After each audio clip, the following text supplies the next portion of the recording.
A terrible attention is given by night. I've been presented to it, short or long if the night is short.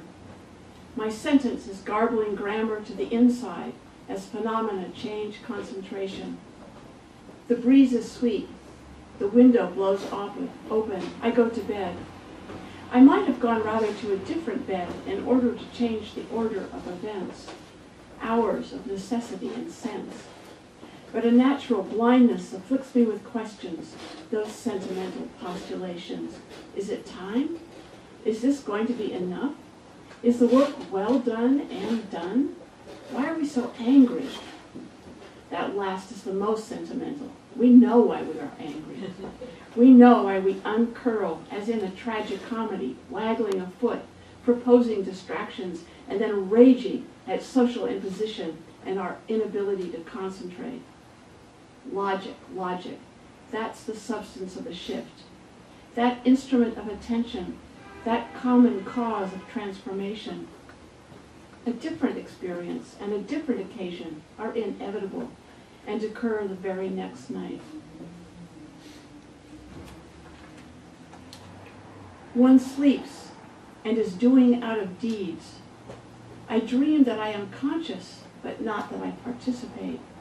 Yet the thing has gradually grown visible even to dull eyes. Yet eyes none am.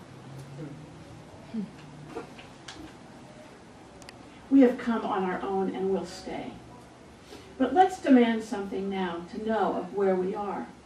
Knowledge is embodied, and the body is trembling, terrified because it's unprepared. It forgot to get ready. It forgot to pack.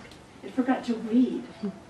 As a result of not testing the real for activity, we begin to wonder who lives. So tomorrow I will torture myself.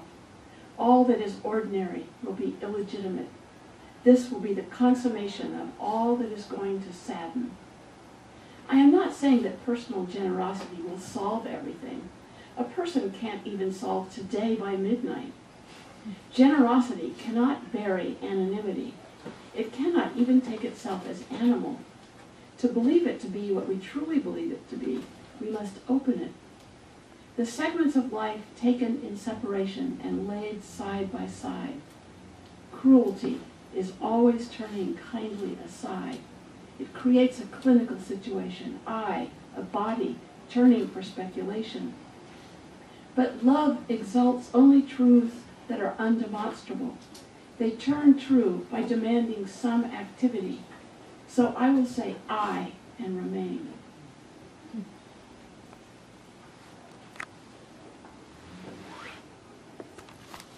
Throughout the ages, works of the imagination have been taken as proof of something.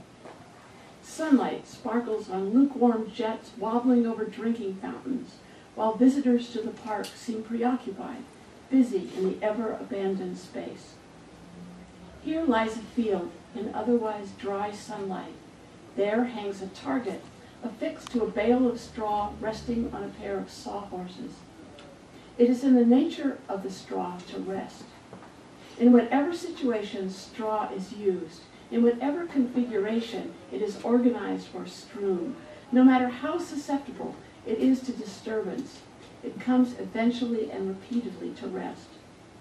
The target, it circles concentrated on the surface of a straw-stuffed square, is unassailably isolated, inassimilable, forever separate from the straw within, as well as from the trees behind it, the buttercups on the ground under it, the buzz in the air around it, perhaps of bees, or the breeze that comes up toward the end of the day.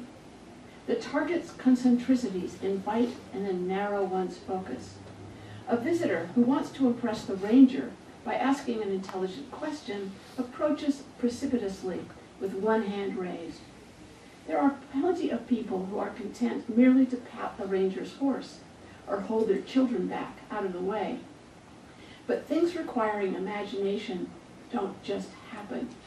Everywhere there is imagination, it is evident in a sort of willfulness. Suddenly, the imagination suggests that I compose a sentence using the words captivity, awe, city, and goose, And I imagine the minute scrapings of a condemned prisoner. Daylight tests the imagination. The imagination, in turn, targets the dark. If the dark is an obstacle, as fear might be to the oversensitive or lassitude to a mortar, one has to pass belligerently right through it, registering nothing.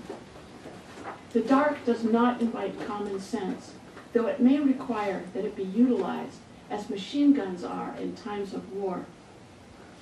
In a tale told on the threshold of the dark, deeds of heroism are undertaken by a poetry-spouting warrior.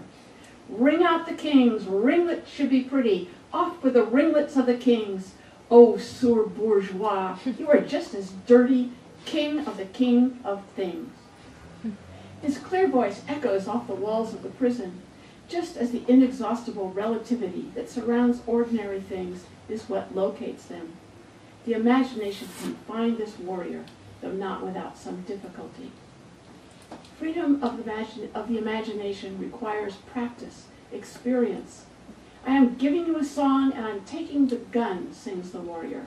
And so I leave the laughing room with its echoing walls, where each can show up to an audience of lovelies.